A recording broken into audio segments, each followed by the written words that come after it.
Bismillahirrahmanirrahim.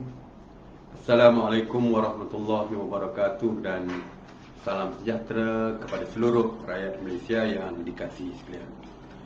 Seperti biasa, saya akan mulakan dengan laporan mengenai tindakan Task Force Operasi Pematuhan yang mereka lakukan semalam. PDRM melalui Task Force Operasi Pematuhan semalam melibatkan 3,236 pasukan pematuhan yang terdiri daripada 13,487 anggota. Task Force telah membuat 56,072 pemeriksaan bagi memantau dan menguatkuasakan pematuhan SOP.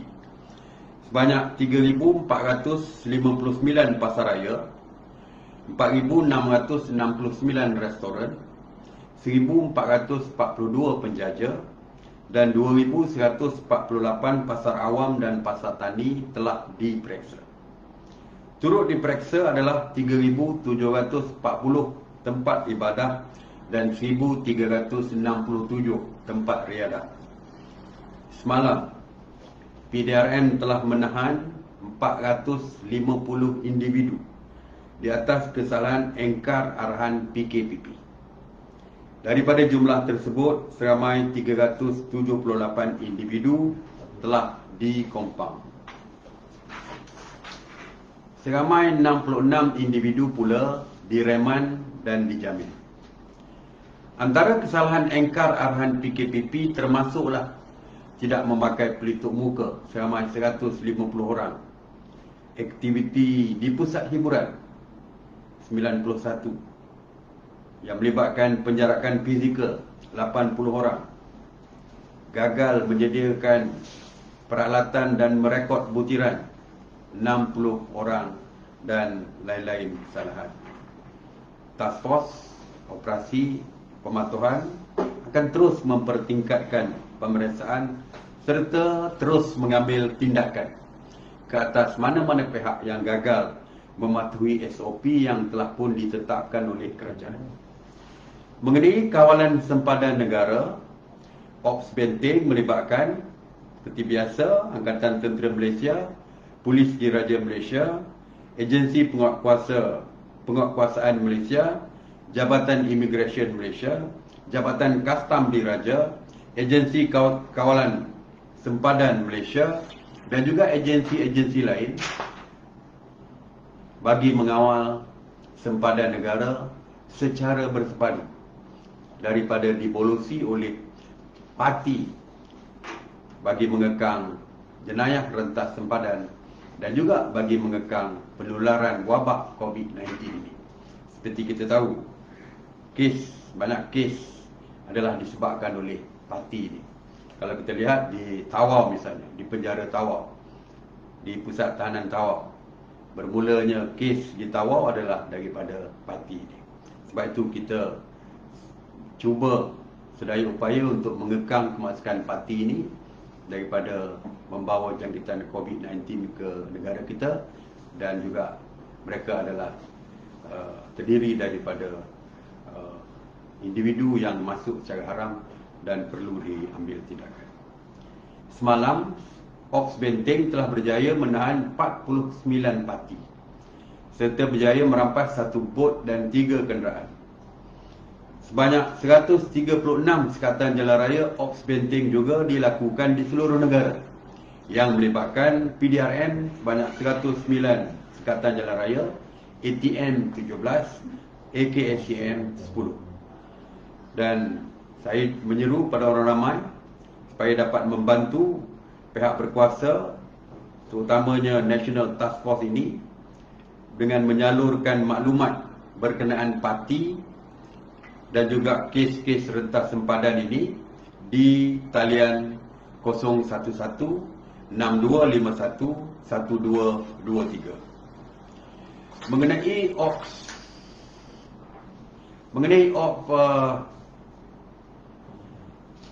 Mengenai kuarantin wajib, dari 24 Julai hingga 9 Oktober 2020, seramai 45,208 individu telah pulang ke tanah air melalui pintu masuk sempadan antarabangsa. Daripada jumlah itu, seramai 9,469 individu sedang menjalani kuarantin wajib di 68 hotel dan 16 premis lain, termasuk ILA serta institusi pengajian swasta di seluruh negara. 129 individu telah dibawa ke hospital untuk rawatan, manakala 35,610 individu telah didischarge dan dibenarkan pulang. Mengenai op sanitasi awam, sejak 30 Mac 2020 telah melakukan 10,352 op sanitasi yang merangkumi 135 zon. Semalam sebanyak 42 op sanitasi meliputi 3 zon merah, 11 zon kuning dan 8 zon hijau di 9 buah negeri, termasuk Sabah 14 operasi, Terengganu 7 operasi, Pulau Pinang 5 operasi, Melaka juga 5 operasi, diikuti Pahang 4 operasi, Perak 3 operasi, Sarawak 2 operasi, wilayah Persekutuan Putrajaya dan Labuan 1 operasi. Operasi semalam melibatkan 199 anggota Jabatan Bomba dan Penyelamat Malaysia serta 159 anggota pihak berkuasa tempatan dan 37 dari agensi lain. 12 jentera Jabatan Bomba dan Penyelamat turut terlibat di dalam op sanitasi awam semalam. Seperti kita ketahui, yang kita dengar, terdapat kes COVID positif yang melibatkan pekerja Tropicana Corporation Berhad, Petaling Jaya. Setelah berbincang dan mendapat nasihat daripada Kementerian Kesihatan, sidang khas yang bersidang hari ini memutuskan untuk melaksanakan Perintah Kawalan Pergerakan Diperketatkan ataupun PKPD di Asrama Pekerja Tropicana di Petaling Jaya selama 14 hari, berkuat kuasa jam 12.01 tengah malam 12 Oktober 2020 sehingga 25 Oktober 2020. Jumlah penghuni yang terlibat adalah seramai 500 orang. Pelaksanaan PKPD ini bagi membendung jangkitan dan penularan COVID-19 dalam kalangan penghuni asrama pekerja-pekerja tersebut serta membolehkan pengesanan kes secara bersasar dilaksanakan sepanjang tempoh 14 hari. Sepanjang tempoh pelaksanaan, setiap SOP yang ditetapkan mesti dipatuhi. Termasuklah contohnya larangan keluar masuk daripada kawasan asrama tersebut. Pekerja dilarang untuk keluar, manakala orang luar dilarang untuk memasuki asrama, dan semua SOP lain sepertilah SOP PKPD yang telah diperkenalkan dulu. Walaupun pelaksanaan PKPD ini dilaksanakan di Tropicana, ianya hanya melibatkan blok-blok asrama pekerja Tropicana. Ianya tidak melibatkan kawasan Tropicana Golf Club and Country Resort. Jadi di situ ada kawasan perumahan, di situ ada clubhouse. Ianya tidak berkaitan dengan clubhouse dan juga residence yang berada di Tropicana Golf and Country Resort. Kita juga mendengar tentang kes positif yang melibatkan pekerja di pusat membeli belah Wan Utama Shopping Complex, pusat membeli belah Wan Utama di Bandar Utama.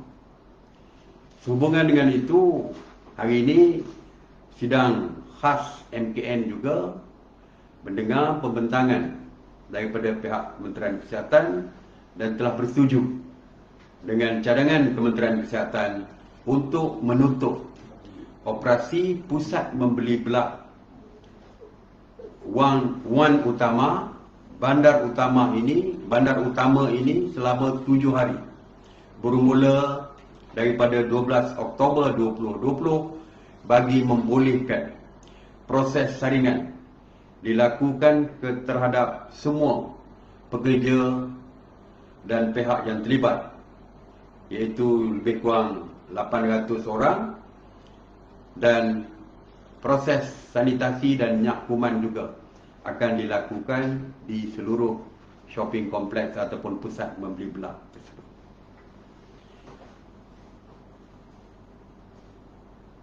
Mengenai pusat kuarantin transit parti di Sabah, sidang khas mendengar pembentangan daripada MKN Sabah mengenai keperluan mewujudkan pusat kuarantin transit di Sabah bagi tujuan menempatkan parti sebelum dimasukkan ke depo-depo tahanan. Saya dah sebutkan tadi bahawa parti merupakan penyumbang terbesar kepada kes COVID positif di Sabah. Sebelum ini terdapat jangkitan yang berlaku di dalam depo tahanan dan penjara kerana tahanan-tahanan yang ditangkap dimasukkan terus ke dalam penjara tersebut. Jadi 2-3 hari lepas saya mengumumkan SOP baru penjara, dan ianya juga terpakai kepada tahanan-tahanan depo parti ini. Jadi oleh itu SOP itu perlu dipatuhi. Yang pertamanya, setiap tahanan parti sebelum dibawa ke depo tahanan untuk ditahan, mereka perlu menjalani swab test di pusat kuarantin transit tadi. Selepas menjalani swab test, mereka sementara menunggu keputusan, mereka perlu berada di situ, dan apabila keputusan diperolehi, jika positif, tentu saja akan dihantar ke hospital, dan jika negatif, mereka juga perlu berada di pusat transit kuarantin itu sehingga 14 hari, dan selepas itu akan dilakukan salinan saringan kedua, dan selepas itu baru, jika negatif juga, barulah akan dihantar ke tahanan-tahanan ataupun pusat-pusat depo tahanan ini. Ini bagi memastikan tiada lagi penularan COVID-19 di dalam penjara seperti yang pernah berlaku sebelum ini yang dibawa oleh tahanan-tahanan baru parti ini. Sidang hari ini bersetuju meluluskan permohonan MKN Sabah untuk mewujudkan dan membiayai pusat kuarantin transit parti di tempat berikut, iaitu ada 4 tempat yang telah diputuskan.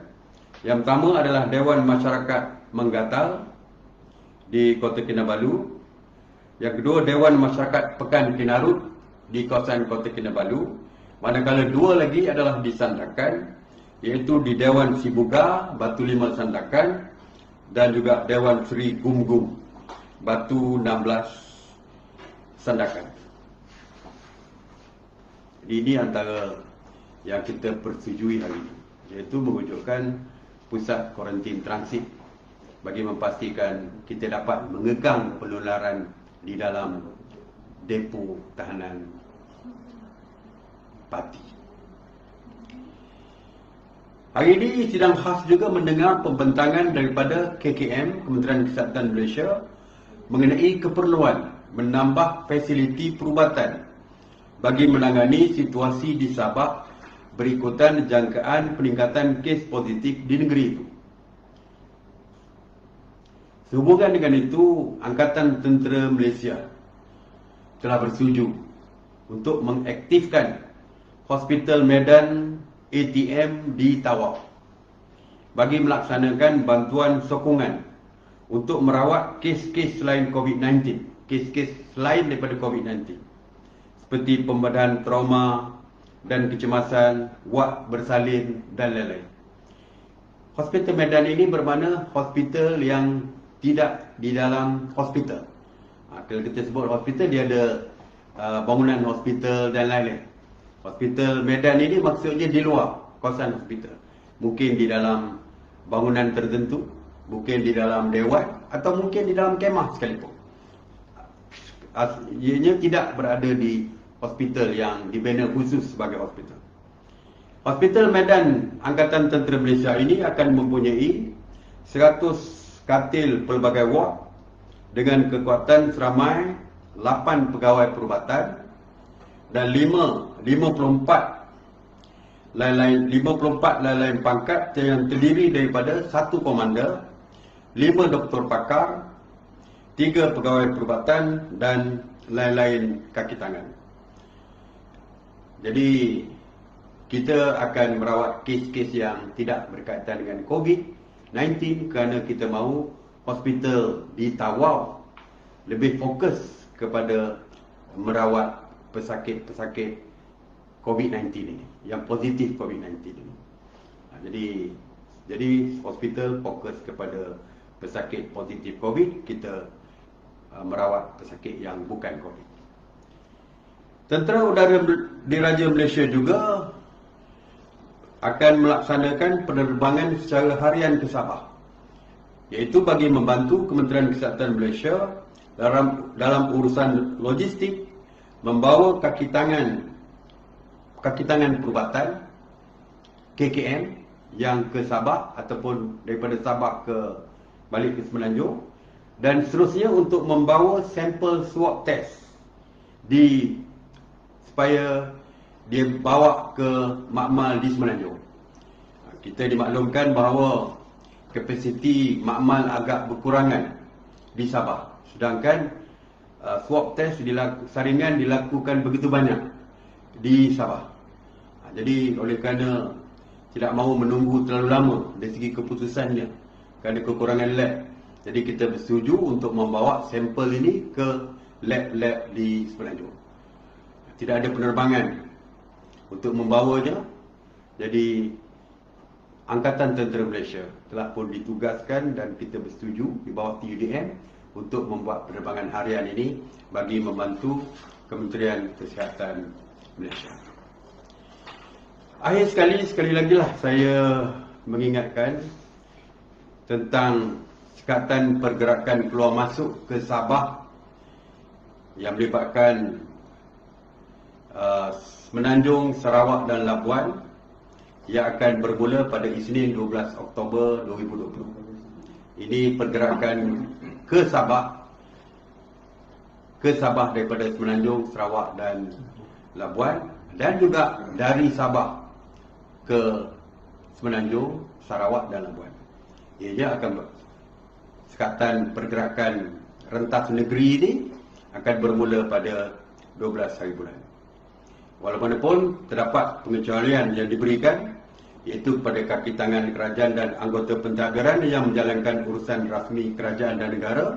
Begitu juga dengan kes-kes tertentu yang melibatkan kes kecemasan seperti kematian, perkhidmatan perlu iaitu essential services dan lain-lain yang perlu, dan lain-lain.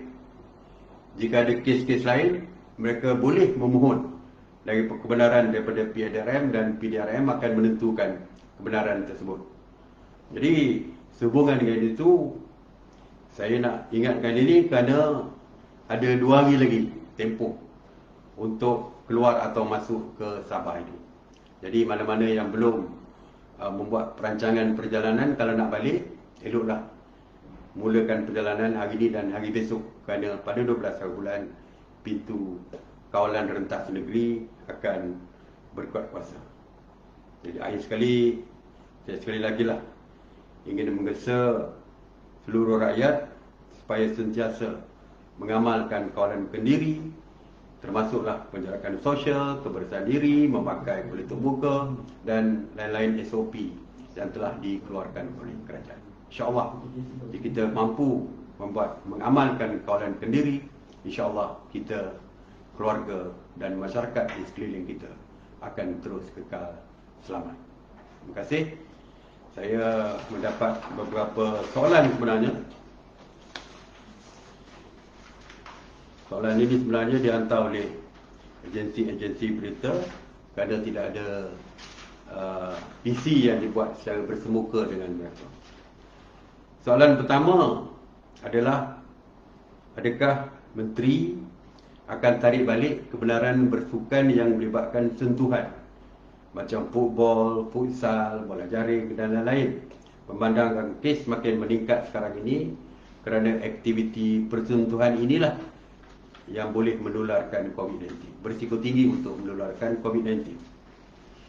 Pertamanya, saya nak maklumkan bahawa di zon merah, di kawasan PKPB, kawasan yang telah diisytiharkan sebagai PKPB dan juga PKPD, semua bentuk sukan adalah dibatalkan, adalah tidak dibenarkan.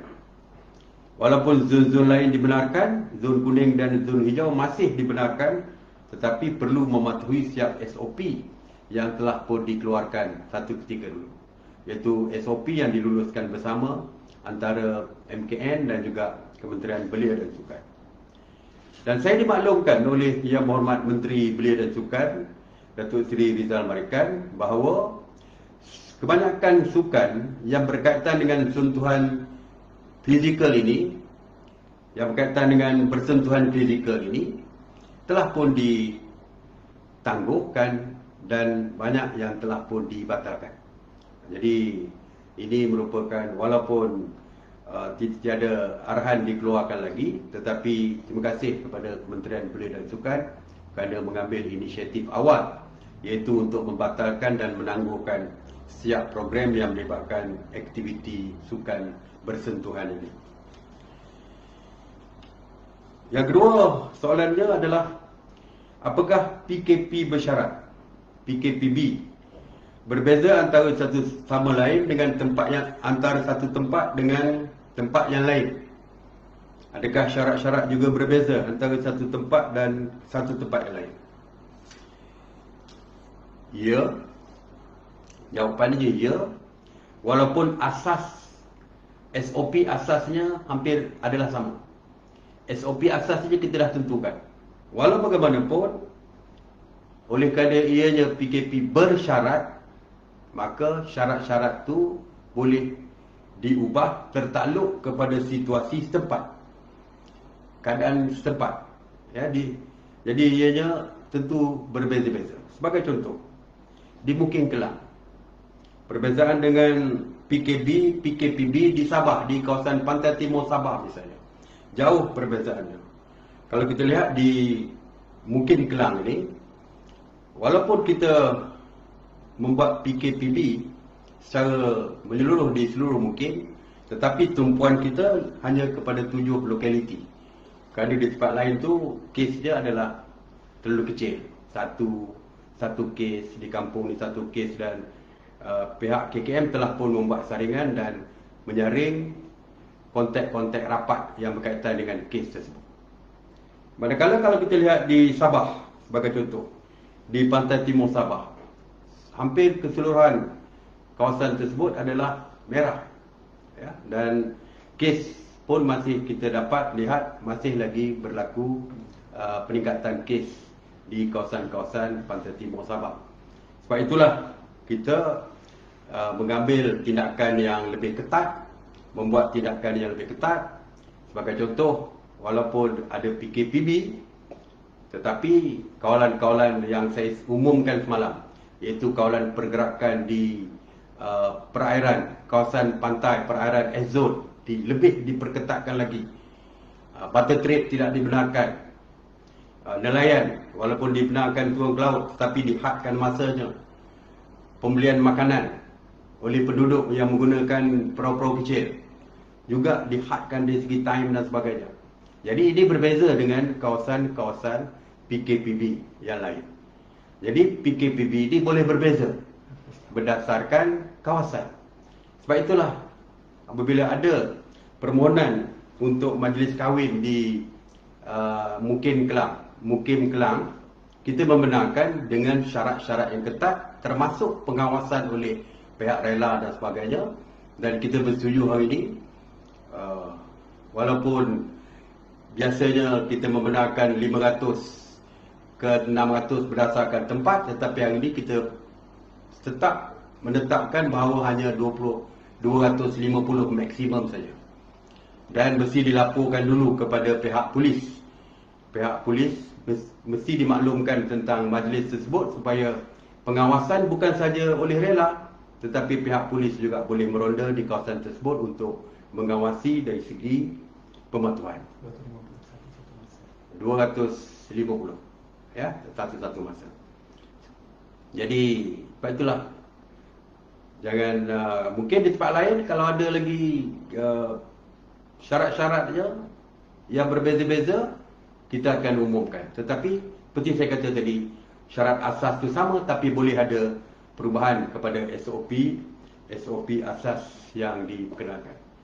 Dan saya dimaklumkan oleh pihak polis, pihak PDRM bahawa setakat hari ini dan semalam, hari ini hanya ada satu majlis, besok tidak ada majlis perkahwinan pun di Mukim Kelang, dan kita percaya minggu depan saya nasihatkanlah, walaupun mungkin sudah ada yang merancang, kalau boleh eloklah tangguhkan. Kalau tak tangguh, sila lapor kepada pihak polis, sila lapor kepada pihak rela supaya pengawasan kepada majlis tersebut boleh dilaksanakan. Jadi ada lagi soalan satu lagi yang saya nak jawab, ya, ialah mengenai perbezaan antara PKPB, PKPD dan PKPDB. Ini saya rasa ramai yang terkeliru, ya. PKPB adalah PKP bersyarat, Perintah Kawalan Pergerakan Bersyarat. Fokusnya lebih kepada sekatan untuk majlis sosial, agama dan lain-lain, walaupun boleh ada sedikit pindaan berdasarkan tempat, ya, berdasarkan situasi semasa dan tempat-tempat yang berkaitan. Industri dan sektor ekonomi dibenarkan, ya, dibenarkan. Walaupun perlu dibincangkan dengan pihak MKN. Misalnya kalau ada industri, pihak MITI misalnya, perlu MKN perlu berbincang dengan pihak MITI untuk menentukan industri-industri yang dibenarkan. Mengenai PKPD, ianya bermakna total lockdown, tidak ada aktiviti langsung di situ. Apabila diumumkan PKPD, bermaknanya sekatan diperketatkan. PKP diperketatkan, maknanya langsung tidak ada kompromi dari segi pergerakan tersebut, iaitu penduduk tidak boleh keluar rumah misalnya. Makanan, oleh kerana tidak keluar rumah, maka makanan akan dihantar ke rumah, sama ada oleh kerajaan negeri ataupun mana-mana pihak, tapi tidak boleh keluar langsung. Jadi kita pernah buat dulu di Selangor Mansion misalnya, ya, kita tengok langsung tidak boleh keluar rumah. Di Johor, di kampung Ibrahim, tak silap saya lah, Ibrahim Majid, kalau tak silap saya, ditutup sepenuhnya. Makanan dihantar daripada rumah dan sesiapa pun tidak boleh keluar daripada rumah. Itu PKPD. Tapi PKPD boleh dibuat secara menyeluruh di seluruh daerah. Ini yang kita lakukan di banyak tempat dulu, PKPD, ya. Dan PKPDB bersasar. PKPD yang bersasar ini berdasarkan lokaliti terpilih. Sebagai contoh, semalam saya umumkan 6 lokaliti di Sempurna, Sabah. Ada kampung-kampung yang disebut kampung air, berbagai-bagai kampung. Dan satu lokaliti di Kunang yang kita sebutkan semalam, saya dah sebut ada nama satu kampung, Kampung Pengkalan, tak silap saya dah lupa. Tetapi kita log berdasarkan lokaliti. Biasanya kalau kes terlampau berselerak, kita akan log secara menyeluruh. Tetapi kalau kawasan-kawasan tertentu dapat dikenal-pasti mempunyai jumlah yang tinggi dan tidak berselerak, kita boleh log kawasan-kawasan berdasarkan lokaliti. Itulah perbezaan yang boleh saya sebutkan. Jadi itu saja. Tidak ada lagi. Okey, terima kasih. Assalamualaikum warahmatullahi wabarakatuh.